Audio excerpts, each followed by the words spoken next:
What's good, YouTube? So I've been reacting to some boss fights.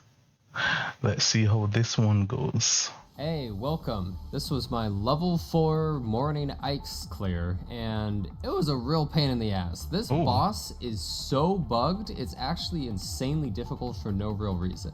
I'm doing solo Jiyan, he's my highest DPS, and I thought it'd be fun to try and do a solo rather than relying on other characters. The boss gets some bunch of new moves, becomes a lot more aggressive on difficulty 4, and most of all becomes really tanky. So it was really hard to actually get the DPS check. It's really important to actually be able to parry moves like that, but you'll notice, look, I just lost a bunch of health. I didn't get hit, but this boss has a bug where if you parry it, and then you walk too close to its head within a certain period of time, you will just take damage for no reason. That is a crazy bug. I really hope that they fix that. This move right here is an insanely dangerous new move it gets. I just decided to ult or the iframes, otherwise you kind of have to rely on doing a few really fast spot dodges in place or you're going to instantly die.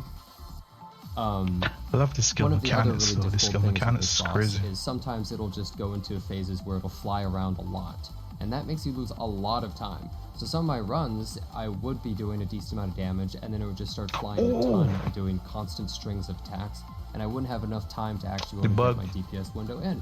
Y'all see the HP drain there, Justin? But this run, fortunately, the boss was staying a little bit more on the ground and it wasn't bugging out too hard.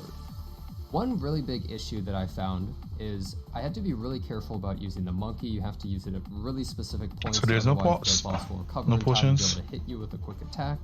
Another thing is Jiyan's ult is really bad on this skill boss, base, making him a terrible character to actually use here.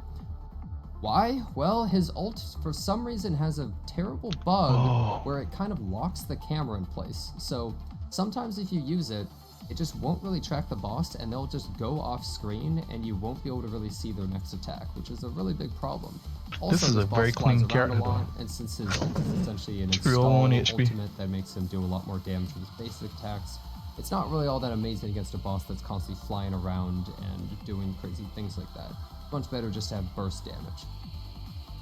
So, in this boss, we're just kind of trying to barely survive right here. We have almost no health left. Gotta dodge those kunais. That's the most dangerous move that they add. You'll probably die a lot to it when you're trying to do this boss for the first time, because it feels like it has no rhyme or reason. It's sort of like trying to dodge under his attacks. sorry, over his HP.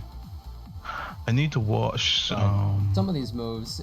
You might notice when it flies up like this one, character is parryable, and I am able to parry it at the character videos moment. to see what's really good about Jiyan's sword what there characters this game has. Lingers for a long period of time, making it really easy to parry. The problem though is this boss has another bug where sometimes instead of landing on the ground, it'll land slightly elevated above the ground, like right here.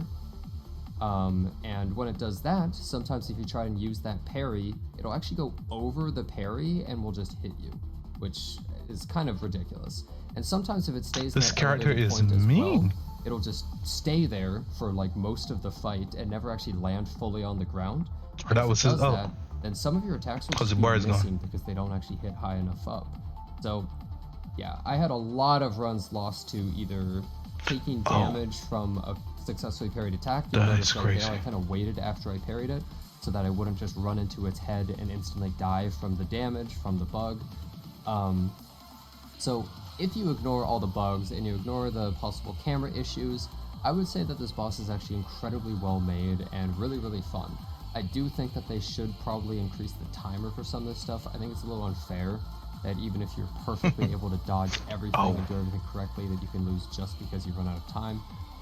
So the timer is really based on how much damage you could deal, attacks that it does right here, how much mechanics you could dodge. You have to be really careful, you could live and it's also such a constant during the fight that sometimes technically it'll just do this combo into another of this combo into another of this combo. How much if skill you have. That, you'll waste so much time that you won't be able to kill the boss in time.